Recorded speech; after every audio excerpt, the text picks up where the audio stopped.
Hola amigos, ¿qué tal? Bienvenidos a nuestro programa de hoy, viernes 10 de noviembre. Y la agenda que tenemos está bien surtida, diría yo, pero me gustaría centrarme en dos o tres aspectos, no más. Fíjense que cuando yo estaba por grabar el programa, esto es ayer, ¿no? Recuerden que yo grabo el día anterior. Por lo tanto, el programa de hoy viernes lo grabé ayer jueves. Me llegó una información, una tipo reportaje, pero muy interesante. Y yo ya tenía estos temas preparados. Es un texto, ¿verdad?, sobre el proyecto de transversalización, es el plan, ¿no es cierto?, el proyecto del gobierno de Boris sobre transversalización de género, a cargo de la periodista María José Olea de FNM. Y yo lo estuve mirando y es realmente excepcional. Y me entró la duda si comentaba ese proyecto, que es muy interesante, pero también tiene cosas increíblemente absurdas. O comentaba los temas que había preparado para hoy. Bueno, me quedé con esta última opción, pero el lunes yo les voy a conversar, por si ustedes no conocen este proyecto, porque en realidad pocas personas lo conocen. Yo no lo conocía. Como les digo, me llegó a través de una de las fuentes, el proyecto de María José Olea. Así que lo veremos el lunes, es un anticipo.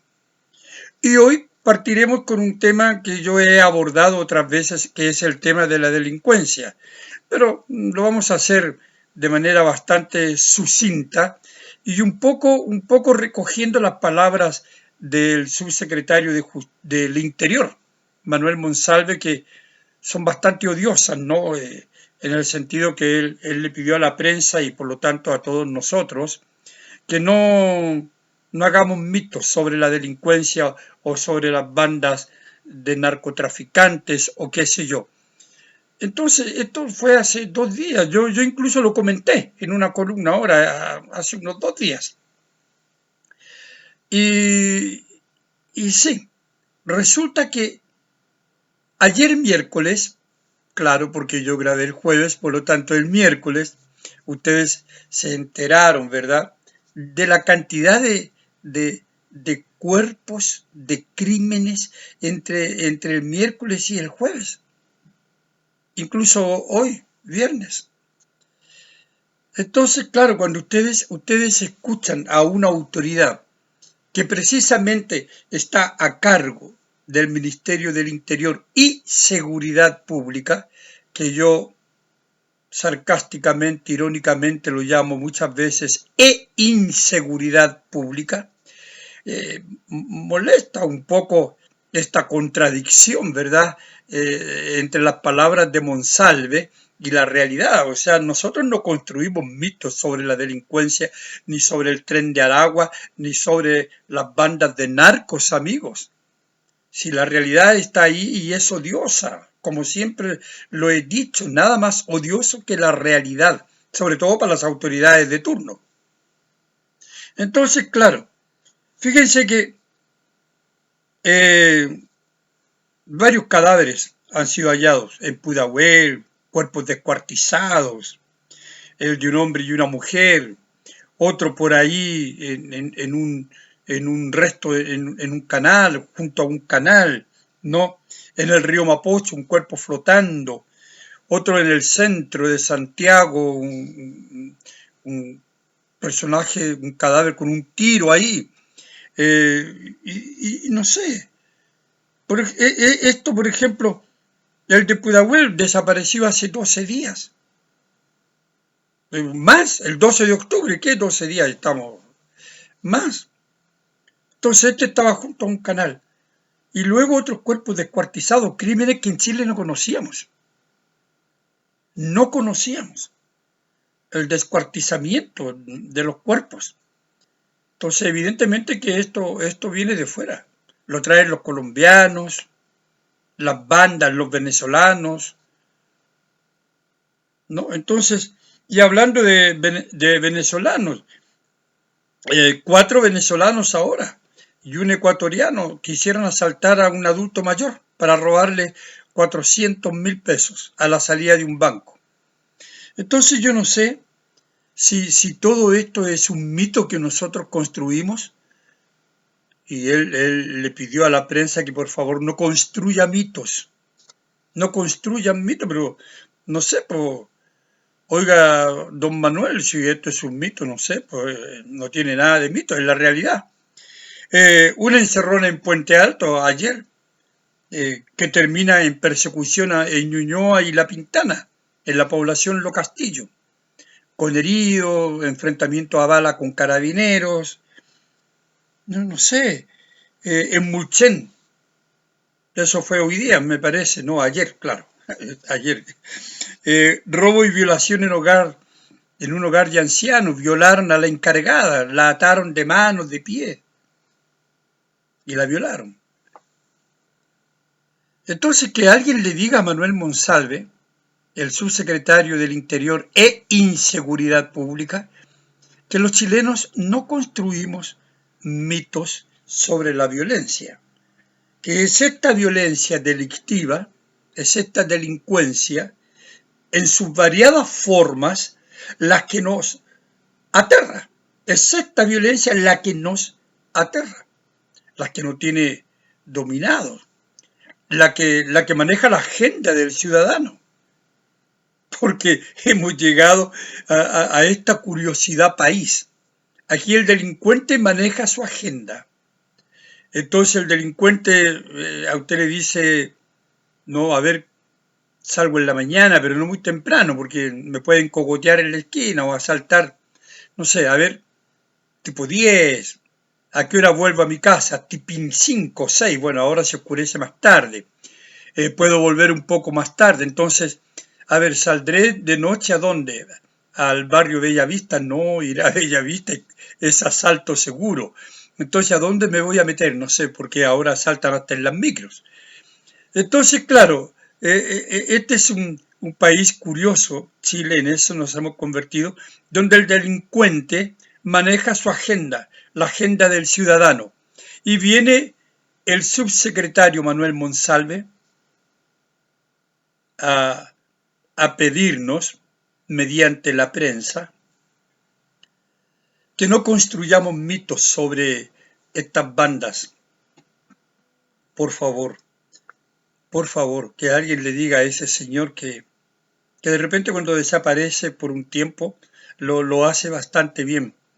Porque si va a aparecer para hablar estas sandeces, por decirlo de un modo bastante suave, mejor que se quede callado o que no aparezca nomás. O sea, al final da igual si aparece o no aparece.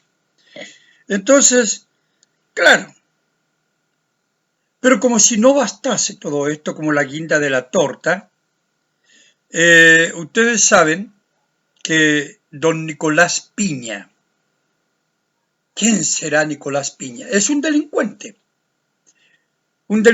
del estallido delincuencial, que eufemísticamente han llamado, pero ya cada vez ya lo llaman menos, de estallido social. La prensa todavía lo llama de estallido social, pero hay otra prensa que ya lo llama derechamente de estallido delincuencial. Yo recuerdo que fui uno de los primeros columnistas que habló del estallido delincuencial. Nunca se tragó el cuento del estallido social. Así que, bueno, este Nicolás Peña es un delincuente condenado a 10 años por homicidio frustrado en la persona de un carabinero. Y mientras estaba todo el trámite, ¿no es cierto?, de formalización y de encarcelamiento, qué sé yo, la fiscalía pidió que lo dejasen ahí en prisión preventiva. Pero el juez, la corte, no dijo que no, porque él había cumplido bien, había ido a todas las citas, era un buen ciudadano Nicolás Peña. Así que cumpla retiro, prisión domiciliaria, un retiro en su casa, está preso en su casa, porque es la nueva onda de la justicia, ¿no? Pero la Fiscalía interpuso entonces un recurso y finalmente la Corte, me parece que la Corte Suprema dijo, sí, es un peligro, se puede arrancar mientras está en esta prisión en su casita, así que me lo van a buscar y lo meten nomás a la cárcel. Y cuando lo fueron a buscar, este señor se había ido, se había fugado, se había arrancado. Don Nicolás Piña. Ahora, ¿por qué menciono a este señor, a este delincuente Piña? Porque resulta que cuando el señor Gabriel Boric era candidato presidencial, ¿sí?, se reunió con él, pues. Se reunió con él en la cárcel. ¿Saben cuándo? El 30 de julio de 2021. El 30 de julio de 2021, el señor Gabriel Boric, candidato presidencial, se reunió con el delincuente Nicolás Piña, un delincuente del estallido delincuencial, del octubrismo, que dejó a Chile en el estado calamitoso en que hoy estamos. Entonces yo quiero decirle al señor Manuel Monsalve que esta reunión del actual presidente Boric cuando era candidato con este delincuente no es un mito, no es una invención, porque los mitos son eso. Los mitos, ¿verdad?, son falsas historias que el pueblo cree como verdaderas. Eso es un mito. Eso es un mito. Entonces, pero esto no es un mito, esto es una realidad. Aquí no hay ninguna falsa historia, ningún falso relato que se yerga como un acto verdadero, señor Monsalve. Y su presidente se reunió con este delincuente que hoy está fugado, arrancado, pero que fue condenado a 10 años por el homicidio frustrado en la persona de un carabinero. Y que gracias a la gentileza de los jueces, de muchos jueces, muchos comprometidos con estos delincuentes, bueno, ahora está arrancado, no sabemos, en fin. Así que, sí, era esto un poco lo que quería comentar. Y vayamos a otro tema de nuestra agenda de hoy.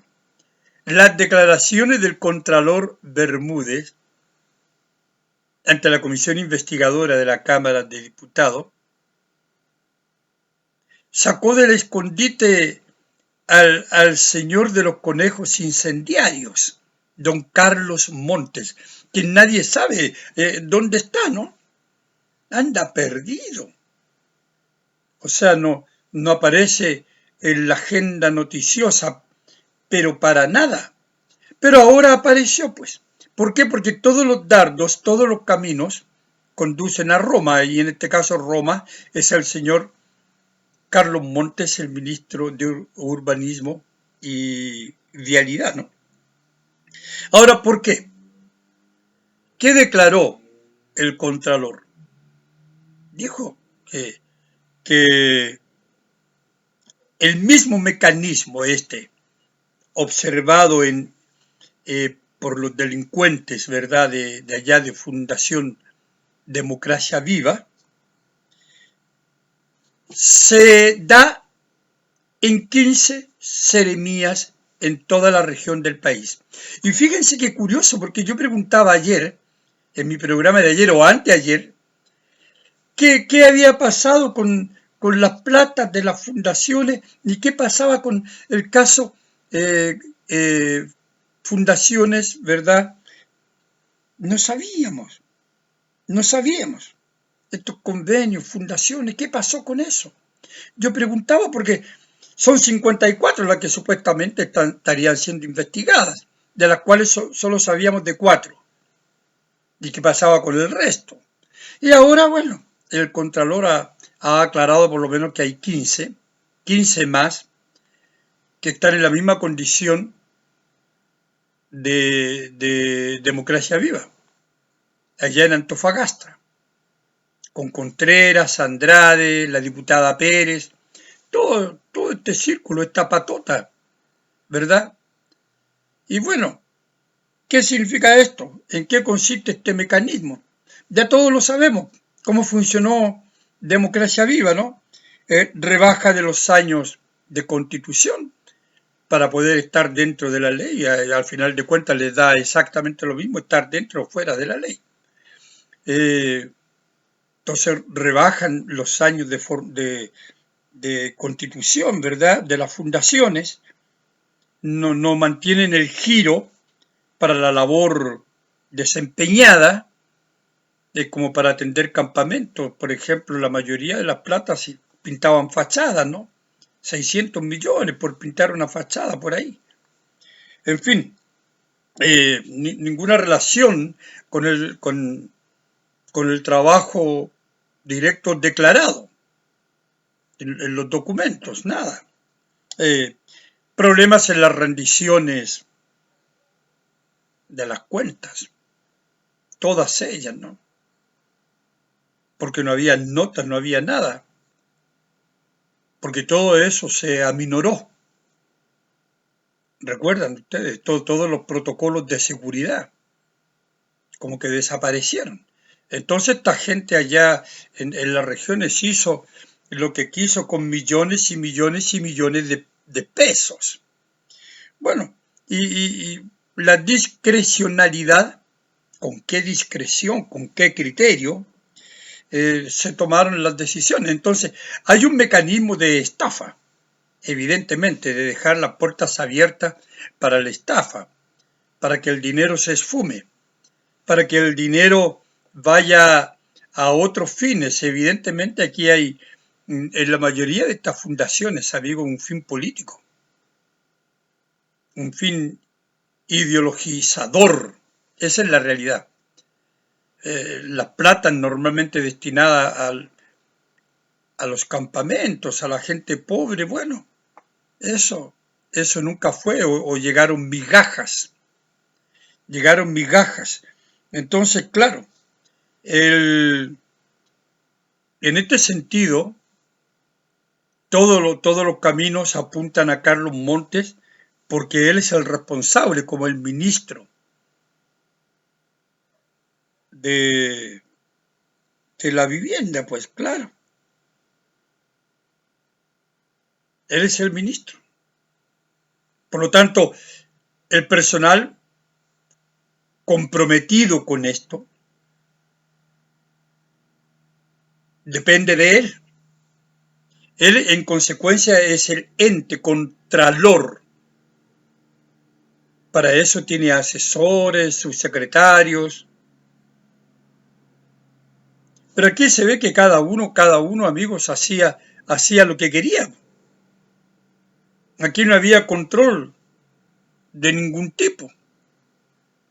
Entonces, cabe una reflexión sobre esto, puesto que estas platas irían a los campamentos. Cabe una reflexión sobre las palabras de Gabriel Boric a propósito de la terrible tragedia en Coronel, donde muchas personas, muchos niños murieron calcinados en un incendio en un campamento. No tuvieron cómo escapar. Una ventana con estos fierros, estas rejas, no hubo como escapar. Lamentable. Eran en su mayoría, me parece, venezolanos. Mueren niños, por favor, gente inocente, gente que llegó y uno ya no se cuestiona cómo entró. De ninguna manera. uno lamenta la tremenda desgracia que significa morir por no tener las condiciones mínimas. Niños, adultos, mujeres, en fin. Y el presidente Boris dijo que sería bueno que nos preguntáramos cómo tratamos a esta gente. Claro, claro. Yo soy una persona, ustedes me han escuchado acá, en contra de la inmigración ilegal. Yo siento que el inmigrante ilegal debe ser puesto en la frontera, y independiente de estos tratados internacionales, porque al final estamos viviendo los chilenos de puros tratados internacionales. Uno de los artículos de la nueva Constitución supedita ciertas normas chilenas a las leyes internacionales, lo que a mí me parece aberrante. Aberrante que de las Naciones Unidas, que de la Agenda 2030 nos vengan a imponer condiciones de vida. Me parece aberrante. Pero sí, yo soy una persona en contra de la inmigración ilegal, porque tiene muchos riesgos para el país. Y esto ocurre en cualquier país a donde lleguen inmigrantes ilegales, porque no sabemos qué tipo de inmigrantes son. A lo mejor son delincuentes. ¿Cuántos venezolanos delincuentes y otros no han entrado a Chile? Como la gente del Tren de Aragua, el mito, según Monsalve. Bueno, sí, por eso soy en contra. Y fíjense que yo fui inmigrante 20 años. Yo viví 20 años en Sao Paulo, en Brasil. Pero yo entré con toda mi documentación al día. Yo me fui como un documento aquí de Chile a vivir a Sao Paulo. Y tenía trabajo en la universidad allá y bueno. Entonces no hablo por hablar. Yo soy un agradecido, yo creo en la inmigración. Yo creo en la inmigración cuando ella es un aporte al país a donde llega. Claro que sí. Pero yo no puedo aceptar una inmigración ilegal donde entra cualquiera. Me disculpan. Me disculpan y me pueden decir lo que quieran. Ya varias veces lo he dicho eso. Entonces, claro, el presidente Boris hizo esta reflexión que parece muy humana, ¿no? Debemos pensar cómo tratamos a esa gente de los campamentos. Pero ¿por qué yo digo que conecto las declaraciones de Bermúdez, del Contralor, con la reflexión de Boris? Porque muchas de estas platas, muchísimas, prácticamente todas estas platas, que se han esfumado, que han desaparecido, que están perdidas y nadie sabe, o que no han sido devueltas, que no hay registro, que la Contraloría pide, ¿no es cierto?, la devolución, pide esos registros, ¿dónde está esa plata? Bueno, iba para los campamentos. Era un dinero que iba en ayuda de esta gente, presidente Boric. Entonces, claro, su reflexión, que es muy humana, sin embargo, esa humanidad es contaminada por los hechos de corrupción que ocurren en su gobierno. Lo que no resta la importancia de esa reflexión, sin duda.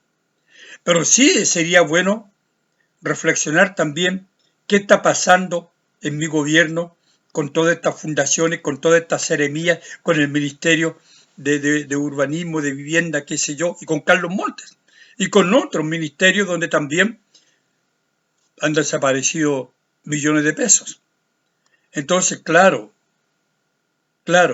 los campamentos podemos mejorarlos, incluso podemos dar una vivienda digna. Pero no vamos a dar viviendas dignas si las platas se pierden en el camino y las platas no llegan para el propósito final, en este caso, que es atender a esta gente, a la gente que vive en estos campamentos, darle una casa digna, darle agua, darle luz. un ambiente donde puedan crecer y desarrollarse como seres humanos, plazas para que jueguen los niños, colegios, retén de carabineros, en fin. Pero así no vamos a ir, presidente, a ninguna parte. Y claro, debemos preguntarnos qué hacemos por esta gente en los campamentos. Si no, pues sí, debemos reflexionar. Todos reflexionamos, debemos ayudar. Pero las platas que son de nuestros impuestos y que estarían destinadas, parte de ellas, a ayudar a esta gente, bueno, se pierden el camino en otros propósitos, pues, presidente, como pintar fachadas o ideologizar al pueblo, hablemos derechamente. Así que, en fin, ese es un tema interesante y yo creo que Carlos Montes tiene que dar la cara y aparecer, porque como dije, anda escondido. Nadie sabe de él. Nadie. Yo he tratado de seguir dónde está, qué pasa con él. No, no veo ninguna noticia en ningún lugar, no, ningún comentario, ninguna de las fuentes, nada, me informan nada, me escriben nada, me llaman, nada, nadie sabe dónde está Carlitos, nadie. Entonces, claro, muchos de los dineros de estas fundaciones estaban destinados a estos campamentos, pero se desviaron para otras cosas. Bueno, yo recuerdo que ayer, amigos, les dije que iba a dedicar unas líneas a las palabras de Lautaro Carmona sobre los atletas que se fugaron y que ya se ha ido aclarando bastante en la película en torno a ellos. Y bueno, quiero terminar mi programa de hoy con algunas reflexiones sobre sus palabras, sobre estas palabras. Son menos de 10, dijo. Situaciones como estas se han vivido antes y no significan más que un hecho de opción de estos deportistas. Entonces, a ver, ¿cómo comenzar este comentario, este análisis para ser bastante gentil, ¿no? Bastante suave? Digamos que primero que las palabras de Carmona son un reflejo del ADN totalitario de los comunistas. Este ADN que les contamina su naturaleza humana absolutamente e ideologiza su ser pensante, porque piensan también, me imagino. Aunque hay un pensamiento absolutamente orientado, ¿no? Llevan un siglo y medio pensando lo mismo, en fin. Por eso dicen las sandeces, para ser bien generoso, que dicen, con esta arrogancia que tienen tan desfachatada, ¿no? Entonces, eso es lo primero. Este ADN que cubre el ser comunista, ¿no? Ahora, como todo comunista, Carmona acomoda la realidad a su antojo. La acomoda. La arregla por aquí, la arregla por acá, le busca la conveniencia, obvio. Porque no es que él no comprenda los hechos, si los comunistas comprenden los hechos. La Carol Cariola, la Vallejo, Jadwe, todos estos. Ellos comprenden los hechos. Porque no creo que sean tan estultos. No, ellos se dan cuenta. Se dan cuenta y cuando dicen que en Cuba hay democracia, bueno, porque este ADN los hace hablar sandeces. Pero son fieles a esa estulticia, ¿no? Entonces, claro, él, Carmona, ¿verdad? Sí comprende los hechos. No es que no los comprenda. Lo que hace es eludirlos y manipularlos. Los manipula a su antojo. Él no ignora que no se trata de una cuestión de números más, amigos, o números menos. Vean qué pensamiento más bárbaro cuando se trata de derechos humanos. Qué pensamiento más necio cuando se trata de la dignidad de la persona, del derecho esencial de la persona, que es el ser libre, amigos. Ese es su derecho esencial. Entonces Carmona sabe que estos derechos, que este derecho no se mide, no se mensura, no se evalúa cuantitativamente. ¿Se imaginan ustedes evaluando lo valórico desde el punto de vista numérico? Por favor. Entonces, claro, estos son menos de 10. ¿Qué importa? Son menos de 10. Y en Cuba son 11 millones. ¿Qué? 10 personas, ¿da? Es como una opción de ellos, claro. Entonces, sí, él no ignora que no es una cuestión de números, amigos, para nada. Él se da cuenta. No se trata de números más o números menos, sino de algo que es mucho, mucho, mucho, mucho, mucho más profundo y que no tiene comparación con nada. Ser libre. Ser libre. Ser libre no se mensura, no se evalúa con números. Ni 10 más, ni 10 menos, ni 100 más, ni 100 menos, ni uno más, ni uno menos. No. Porque la libertad, amigos, no se mide con números. La libertad no se mide con números. Habría que decirle eso a Lautaro Carmona, pero él lo sabe. Él lo sabe. Él lo sabe. Entonces, no es una cuestión cuantitativa, es una cuestión cualitativa.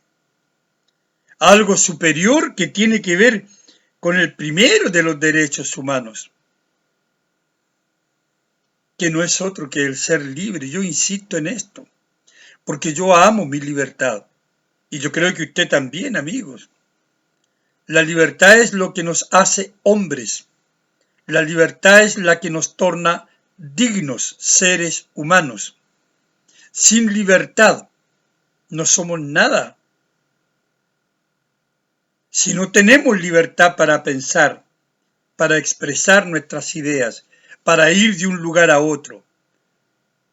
Imagínense estos cubanos, le fueron a estos atletas, a todos ellos se les quitó su pasaporte, justamente para que no haya el riesgo de que se manden a cambiar. En fin. Pero yo comprendo esta indignidad. Yo comprendo esta indecencia argumentativa de Lautaro Carmona, de Camila Vallejo, de Cariola, de todos los comunistas. Yo comprendo muy bien esa indignidad, ese pensamiento indecente, esa reflexión argumentativa indecente. Porque sé que para un comunista la vida de un hombre tiene importancia en cuanto esta vida está sometida al régimen de manera servil. Así que entiendo eso perfectamente. Entiendo que para un comunista un hombre es un esclavo. Y es importante en cuanto cumpla su función de esclavo, que no es otra que la de obedecer a cabalidad el régimen. Así que lo entiendo perfectamente.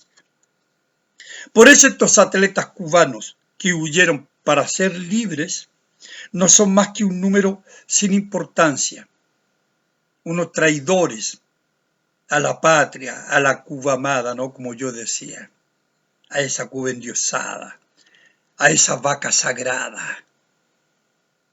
Y fíjense que otra de las declaraciones de este señor Carmona es esta.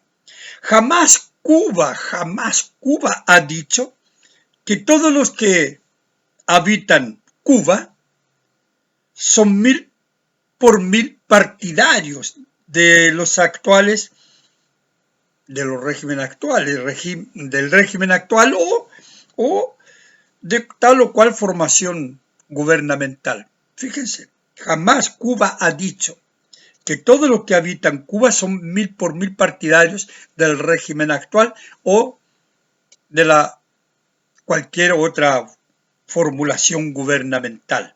Eso forma parte de una eventual democracia. Miren, pues, eso forma parte de una eventual democracia. Yo no sé si sabe el señor Carmona lo que es eventualidad, esta eventual democracia, o sea, eventual democracia. Él mismo está reconociendo que no todo forma parte, dice, de esta eventual democracia, no todos participan del gusto del régimen actual o de las gobiernos anteriores, ¿no? Como los Castro, por ejemplo. Entonces vean cómo Carmona, voy a ser un poquitito menos generoso, tiene una declaración patética con esto de ¿eso forma parte de una eventual democracia? Eso es, una eventual democracia. Entonces, claro, patética la palabra de Carmona, porque lo deja a él no como un eventual necio, sino como un necio integral de tiempo completo, porque él mismo está con sus declaraciones negando o confirmando, según como se le vea, que en Cuba no hay democracia, puesto que él habla, eso forma parte de una eventual democracia. ¿Qué forma parte de esta eventual democracia? Que son 1000 partidarios de los actuales o de tal fórmula gubernamental. Así que amigos, cuando hablamos de los comunistas, cuando hablamos de personajes como Carmona, que vivió toda su vida a la sombra de Tellier, y aprovechó su oportunidad, ¿no? Murió Tellier y él quedó ahí a cargo. Sabemos cuál es su pensamiento, pero yo no quería dejar pasar esto. No quería dejarlo pasar. Por eso ayer les dije, les voy a comentar estas palabritas de Carmona, y aquí están. Así que, amigos, el lunes está la promesa de este proyecto de transversalización de género. Vamos a conversar sobre él. Se van a sorprender y van a decir qué locura. Así que tengan un súper buen fin de semana. Y yo, como siempre, muy agradecido de su atención, de los comentarios. Y nos vemos el lunes. Chao, amigos.